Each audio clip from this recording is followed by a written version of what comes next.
Assalamualaikum warahmatullahi wabarakatuh. Perkenalkan, nama saya Dendi Nugraha, kelas Informatika 7A, Sekolah Tinggi Teknologi Cipasung. Tujuan dibuatnya video presentasi ini yaitu untuk memenuhi ujian tengah semester mata kuliah pembelajaran mesin. Baik, langsung saja ke pembahasannya. Di sini saya mengambil studi kasus yaitu mall customers. Mall adalah tempat belanja yang menawarkan berbagai produk dan layanan. Untuk meningkatkan pengalaman pelanggan dan efektivitas pemasaran, manajemen mall perlu memahami siapa pelanggan mereka, apa yang mereka inginkan, dan bagaimana mereka berbelanja. Dengan memahami karakteristik pelanggan, diharapkan manajemen mall dapat merancang strategi pemasaran yang lebih efektif atau lebih baik dan meningkatkan layanan yang ditawarkan. Tujuan proyek bisnis ini adalah untuk memahami karakteristik dan perilaku pelanggan yang mengunjungi mall sehingga manajemen dapat mengembangkan strategi pemasaran yang lebih efektif. Selain itu, manajemen mall dapat mengoptimalkan penempatan toko dan merespon tren pasar yang berkembang. Secara keseluruhan, proyek ini bertujuan untuk meningkatkan kepuasan pelanggan dan profitabilitas mall. Kemudian untuk instrumen pengukuran keberhasilan, yang pertama ada akurasi model. Ini merupakan persentase prediksi yang benar dari total prediksi yang dibuat oleh model. Biasanya digunakan untuk mengukur seberapa baik model dalam mengklasifikasikan atau memprediksi segmen pelanggan, perilaku belanja, atau hasil lainnya. Yang kedua ada precision and recall. Precision untuk mengukur proporsi prediksi positif yang benar dari total prediksi positif. Ini penting karena biaya kesalahan positif tinggi. Kemudian recall yaitu mengukur proporsi prediksi positif yang benar dari total kasus positif yang sebenarnya. Ini berguna ketika penting untuk menangkap semua kasus positif. Kemudian yang terakhir ada F1 score, yaitu merupakan harmonik rata-rata dari precision and recall. Ini memberikan gambaran yang lebih baik tentang keseimbangan antara keduanya. Biasanya digunakan ketika ada ketidakseimbangan kelas dalam data, seperti ketika jumlah pelanggan loyal jauh lebih sedikit dibandingkan dengan pelanggan biasa.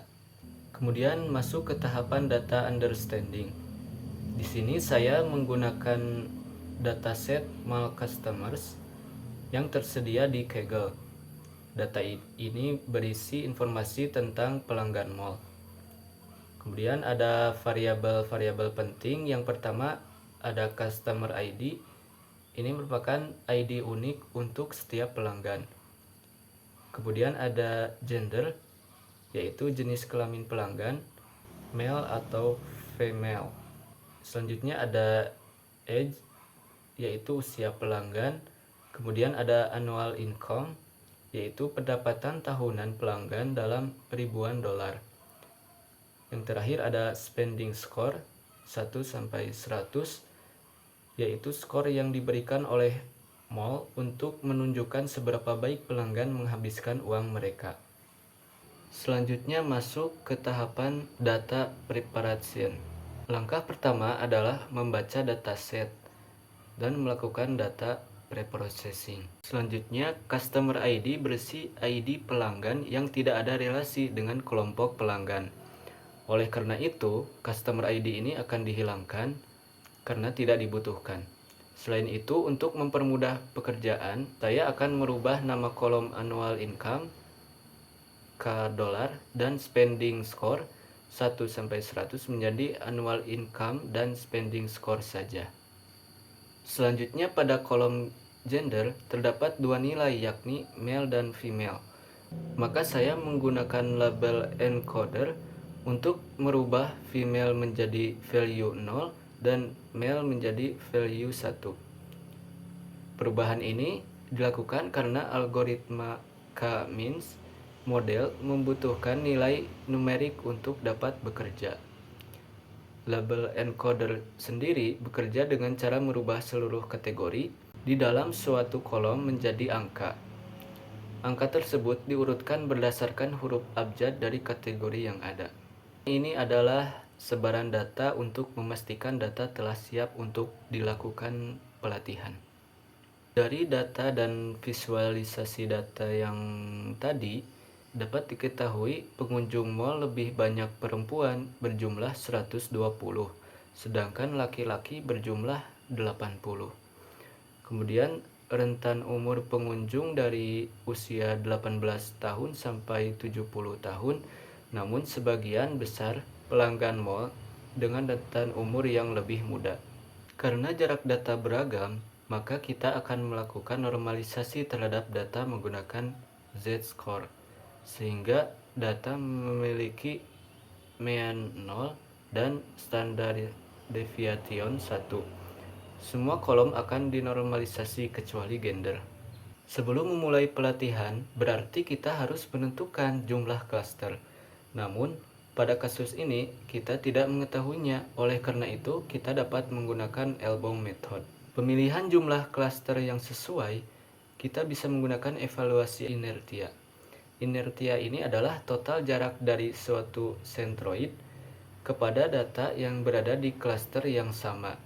Misalnya kita ingin inertia yang lebih kecil karena kita menginginkan klaster dengan data-data yang berdekatan. Sebagai contoh, jika gambar ini dapat memilih antara K dinilai 4-6 karena di antara nilai itu inertia mengalami penurunan yang signifikan dan setelah nilai 6 penurunan inertia yang terjadi tidak terlalu kecil. Di sini mengevaluasi klaster yang dihasilkan dengan cara klaster tersebut dapat dikembalikan ke data awal. Ini merupakan plot yang dihasilkan dari pengelompokan data. Terdapat 5 kelompok dan 5 kategori dari 0 sampai 4. Kelompok 1 kategori 0. Ini memiliki rata-rata umur 39 tahun dengan rata-rata annual income $87 dan spending score 18. Dengan demikian, kelompok ini merepresentasikan pelanggan dengan rentan umur menengah, pendapatan tahunan tinggi, dan spending score sangat rendah. Kelompok ini merepresentasikan pelanggan dengan rentan umur cukup muda, pendapatan tahunan rendah, dan spending score tinggi. Kelompok ini merepresentasikan pelanggan dengan rentan umur menengah hingga tua, pendapatan tahunan rendah, dan spending score rendah. Kelompok ini merepresentasikan pelanggan mall dengan rentan umur muda hingga umur menengah, selanjutnya pendapatan tahunan cukup tinggi, dan spending score cukup tinggi juga.